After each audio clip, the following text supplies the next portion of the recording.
O Entendendo o Direito de hoje vai falar sobre um tema que é debate muitas vezes dos brasileiros, o funcionário público. Grande parte dos brasileiros almejam serem funcionários públicos. Quem está, por exemplo, num curso de direito, quase sempre quer fazer concurso para virar um funcionário público. Mas por que a estabilidade no serviço público? Ela é algo tipicamente brasileira? É possível romper com isso ou não? Tem uma explicação para essa estabilidade? Quem vai responder sobre esse tema é a advogada Bárbara Cristina da Silva. Daqui a pouquinho, Entender o Direito.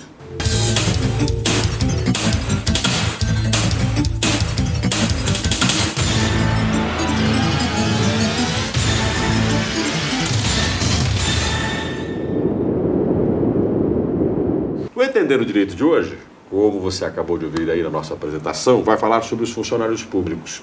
Muitos brasileiros criticam a estabilidade do funcionalismo público. Consideram que ganham muito, trabalham pouco, têm estabilidade no emprego, coisa que grande parte dos brasileiros não tem. Mas por que isso acontece? Quem está aqui comigo é Bárbara Cristina da Silva. Bárbara, obrigado pela sua presença aqui no Entendendo o Direito. Obrigada por me receber, Gilson. Vou te fazer a pergunta que a maior parte dos brasileiros que estão nos vendo, nos ouvindo, gostaria de te fazer. Por que funcionário público tem estabilidade, Bárbara? Então, a estabilidade no Brasil surge junto com a Constituição de 1988. Naquele momento, temos que pensar a razão histórica disso, né? Acabávamos de sair de um regime ditatorial onde o Estado era muito mal visto até por aquela circunstância toda de opressão, de controle. E também no momento de altas inflações. Então, o salário também no serviço público naquele momento não era algo visado. As pessoas não tinham interesse de deixar a sua atividade privada para trabalhar para o funcionalismo público. Então, a Constituição de 88 criou a figura da estabilidade para atrair pessoas, para atrair profissionais, para atrair pessoas mais qualificadas para o seu serviço. Fazer o serviço público ficar interessante. Exatamente. Os concursos públicos, eles passam a ser interessantes a partir da década de 90, 92, 94, que você começa a ver pessoas realmente se interessando por isso. Até então, as pessoas tendiam a ficar para a iniciativa privada. Ou seja, essa história que a gente tem hoje do funcionário público e estabilidade, ela é mais recente do que a gente imagina. Exatamente. Além disso que eu disse, ainda também aquilo que ainda permanece no serviço público. As pessoas não tinham interesse daquela variabilidade que existe de liderança, porque o chefe no serviço público, ele é eleito pelo povo. Isso muda um pouquinho na magistratura, no judiciário, mas no legislativo e no executivo, nós temos chefes que são sempre os políticos. Então, há uma tendência de mudança. Por isso também era necessário uma coisa que agradasse. É aí que talvez falte aquela questão da especialidade, de quem, por exemplo, assume um ministério. Vamos pegar um ministério, vamos pegar uma secretaria no município, no estado, onde muda o governador, muda o prefeito, muda o secretário. Exatamente. E o secretário é chefe, por exemplo, do pessoal da educação, do pessoal da saúde. E aí aqueles funcionários da máquina da saúde, por exemplo, ficam. Mas o secretário vai embora. Exatamente. Então é uma forma de também a estabilidade de permanecer o serviço, né? Aí é onde a gente entra numa discussão dessa chefia. Porque na via transversa, dentro dessa estabilidade, não existe nada que recompense o mérito ou a competitividade. Por quê? Porque as lideranças, elas são políticas. Elas não são por merecimento ali. O funcionário que atua bem, ele não vê uma perspectiva. Não, eu vou atuar bem porque eu vou chegar à diretoria, eu vou chegar à controladoria, Isso é um tema interessante. Quer dizer, numa empresa privada eu teria uma carreira, teria a qualificação, a competência, e é claro que elevaria a pessoa a uma administração pela competência. Quer dizer, por não ter isso, o funcionário público tem algumas preferências. Exatamente. Então, assim, pensa, numa atividade privada, você fala, não, vou produzir mais, vou melhorar a minha produção, vou melhorar a minha eficiência. No serviço público, ele pensa, se eu produzir mais, o que eu vou ganhar com isso? Então, ao mesmo tempo, desincentiva o funcionário, porque não se insere essas regras que hoje já são de mercado, naquilo que é público. Aí a gente ficaria muito para o funcionário ele mesmo definir se ele vai produzir muito ou não.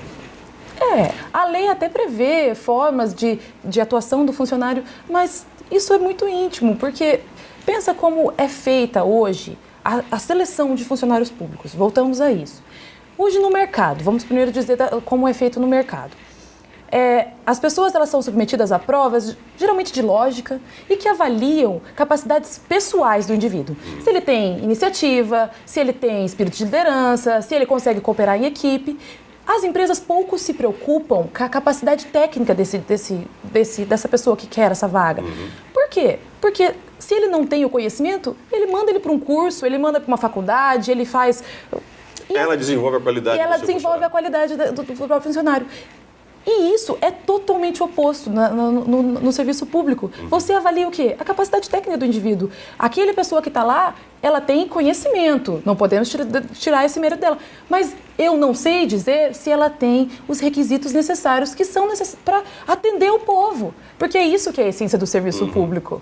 Né? Trabalhar para a população. Exatamente. Então, na tua lógica, eu achei interessante isso. Quer dizer, enquanto na iniciativa privada eu posso melhorar o ser humano para ele fazer tecnicamente bem, mas eu tenho alguém que execute e pratique uma ação que cumpra o que é o seu dever, que nem sempre é técnico isso. Exatamente. Já no concurso público eu posso ter alguém tecnicamente competente que não está habilitado para trabalhar com outras pessoas, para atender a clientela. Exatamente. Assim, a figura que se criou é um inchaço, né? Hoje temos muitos funcionários públicos, talvez produzindo menos do que eles poderiam. Primeiro, porque às vezes não tem dom para aquilo, não tem os requisitos necessários. E segundo, porque não há nenhum tipo de incentivo no próprio serviço público para que ele seja melhor. Então, por exemplo, talvez aí que entre algumas questões que muita gente discute. Você pode, vamos pegar um exemplo, a saúde. Se eu tenho lá um percentual de pessoas que são atendidas pela saúde pelo número de funcionários na saúde. Se eu estou num hospital público, numa empresa de saúde pública, eu tenho mais funcionários que atendam um certo número de pessoas. Se eu estou na saúde privada, eu vou ter um menor número de funcionários atendendo o mesmo número de pessoas. Exatamente. Então, para você estaria aí essa grande questão do porquê tanta gente na máquina pública. Então, só isso, né? Existe... todo um contexto mais amplo do que isso, né? Primeiro, pela falta de produtividade, segundo, pela forma de admissão, mas também temos que pensar que ali é um ambiente político. E mesmo no ambiente técnico ali, as lideranças políticas, elas influenciam nesse sentido. Então, você acaba tendo uma máquina meio viciada. Uma máquina meio viciada, uma máquina mesmo, tanto quanto... essa ideia de impunidade, ela ainda prevalece no serviço público, sim, porque se inverteu.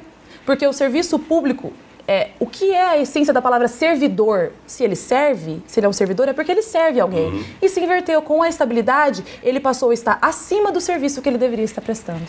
Estou conversando com Bárbara Cristina Silva. Estamos falando sobre os funcionários públicos. Um tema quase sempre polêmico, nosso primeiro bloco. No segundo bloco, nós vamos falar um pouquinho dessa inversão que a Bárbara falou. E quando você é um cidadão e você, como numa empresa privada, você reclama se não te atendem bem. Existem, inclusive, caixas de reclamação, às vezes um gerente, um diretor que escuta a reclamação. E quando você é atendido numa instituição pública, como fica isso? Daqui a pouco a gente volta.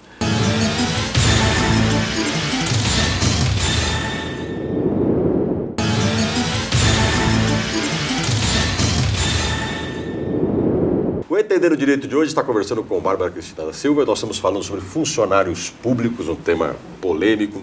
E, Bárbara, eu vou aproveitar um pouquinho e pegar um gancho do final da sua fala. Quando eu vou numa empresa privada, ou eu vou num posto de combustível, eu vou numa escola que eu pago a mensalidade, por exemplo, para o meu filho, ou eu vou num plano de saúde, pago uma cooperativa de saúde, não me atendem bem, eu reclamo. Afinal de contas, eu posso dizer assim, eu sou consumidor, eu estou pagando por isso. Eu tenho um PROCON. E quando é o Estado? Quando é o Estado que não me atende bem? Na verdade, hoje o Estado, você vai em vários órgãos públicos e você vai lá, você verá uma caixa de reclamações. Eles aparentam uma situação de prestar atendimento público com qualidade. Porém, existe sim uma impunidade dentro do serviço público. Recentes dados da Controladoria Geral da União, esses dados a gente é difícil ter em outros âmbitos, mas em nível federal, dizem que nos últimos 10 anos, pouco mais de 4.500 servidores foram punidos. Você fala, nossa, 4.500 é bastante. Isso equivale, Gilson, a 0,8% dos servidores federais. Agora, você acha realmente que menos de 1% desses servidores cometeu uma falta em serviço ou que menos de 1% foi punida por isso? Então, essa ideia de impunidade, ela prevalece sim, por vários motivos. Primeiro, vamos voltar a fazer a comparação com as empresas privadas. Se você está na sua empresa e você descobre que um funcionário está atendendo o público mal, se você descobre que um funcionário está roubando o seu patrimônio, se você descobre que o seu funcionário está fazendo qualquer coisa que não é aquilo que é a política da sua empresa, você vai fazer o quê? Você vai atrás dele, você vai advertir, porque aquilo que ele está fazendo está afetando diretamente a sua empresa, você, o seu capital. E se aquilo persistir, você pode demiti-lo. Você pode demiti-lo, por justa causa. Inclusive. Na administração pública, isso fica um pouco mais complexo, porque existe uma ideia, Gilson, e isso é geral hoje, que o que é público não é meu. Exatamente o oposto. Aquilo que é público é meu, é seu, é nosso, é de todos os que estão nos assistindo nesse momento, é de todo mundo. Então, eu tenho que cuidar muito mais disso, porque além de ser meu, é do meu filho, é da minha mulher, é da minha mãe, é do meu pai.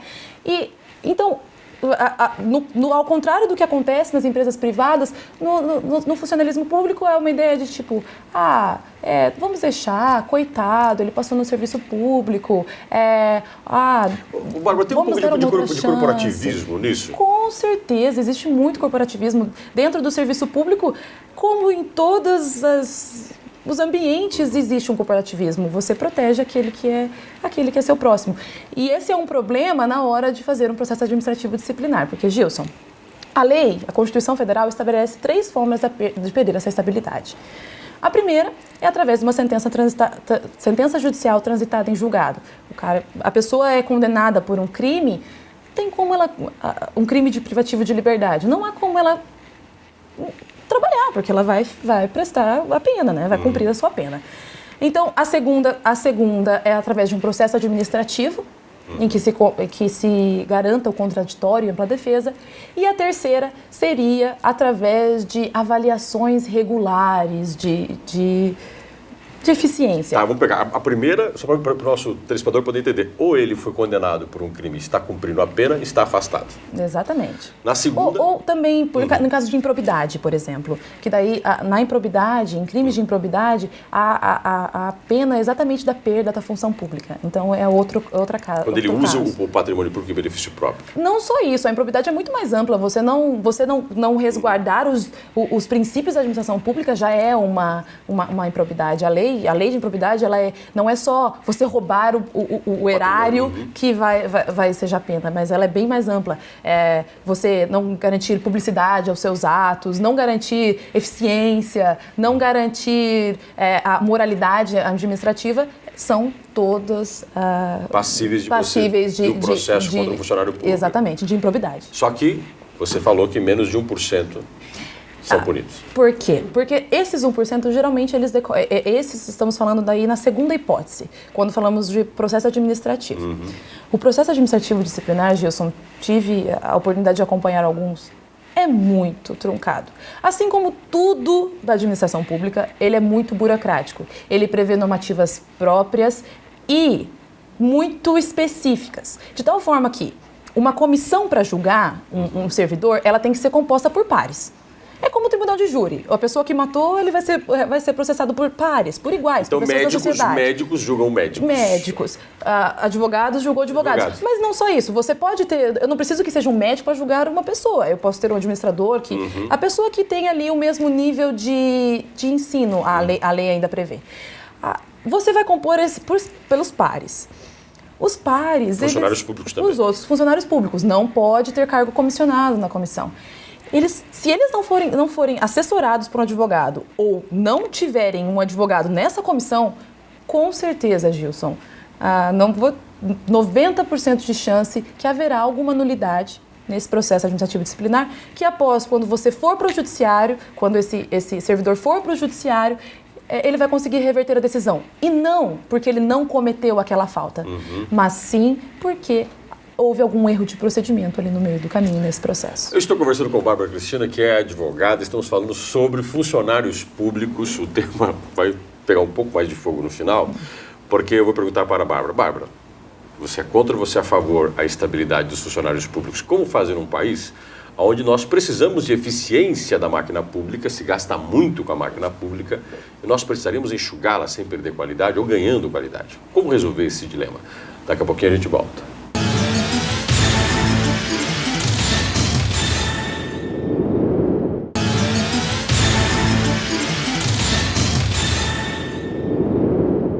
Entender o Direito está conversando com a advogada Bárbara Cristina da Silva, nosso tema que interessa a muitos funcionários públicos. No primeiro e segundo bloco, a Bárbara falou sobre o porquê da estabilidade do funcionário público, contou um pouco essa história do porquê, as dificuldades de você poder exigir qualidade no serviço público. Aí eu vou te fazer uma pergunta, Bárbara. Eu acho que todo mundo gostaria de fechar nossa conversa com essa pergunta. Você é contra ou a favor da estabilidade? É possível fazer com que o funcionário público siga, pelo menos dentro do ambiente de trabalho da corporação pública, algumas das regras ou do ambiente privado, a competitividade, a tentativa até mesmo de uma ascensão de carreira, compensar o mérito dos eficientes, mas também você punir de forma mais eficiente que não aquela burocrática que você falou? Existe uma tendência mundial, Gilson, e isso já foi implantado em países como Nova Zelândia, Suíça, Reino Unido, de mudar essa estabilidade. Alguns desses países a extinguiram e outros se colocaram numa situação intermediária, que é aquela que eu acho que seria muito interessante, na minha opinião, para o nosso país. Você garante estabilidade para um núcleo necessário para a continuidade do serviço público. Então você garante estabilidade para aquelas pessoas que, se elas acabarem uma gestão, tiverem que ser mandadas embora ou ficarem sujeitas a toda vez que um novo gestor assume a serem mandadas embora, os serviços públicos param. Então você garante estabilidade para um mínimo. E os outros? Os outros você coloca uma regra mais branda. Porque, veja, a estabilidade, ela não é uma regra que você fala, nossa, mas eles têm um sistema todo... Não, existem dois sistemas na lei. E isso a gente não pode deixar de dizer. Aquele funcionário da iniciativa privada que não tem a estabilidade, ele tem o quê? Ele tem o FGTS, que é exatamente para compensar esses casos da despedida de forma arbitrária, sem justa causa. Então, você comparando isso, não é que um é melhor que o outro, são dois sistemas diferentes. E o que é a estabilidade na sua essência? É só que você não pode mandar o funcionário embora sem justa causa. Sem motivo. E essa já é a regra. Então, eu acho que não seria o caminho totalmente aboli-la, mas sim começar a primeiro de tudo, já cumpriu o que está imposto. Porque existem leis em âmbito federal, em âmbito estadual, em todos os municípios, o município de Maringá tem, o município de Marialva, de Mandaguari, todos eles vão ter regras próprias para os seus servidores. Porém, dificilmente você distrata uma pessoa no serviço público, dificilmente que isso se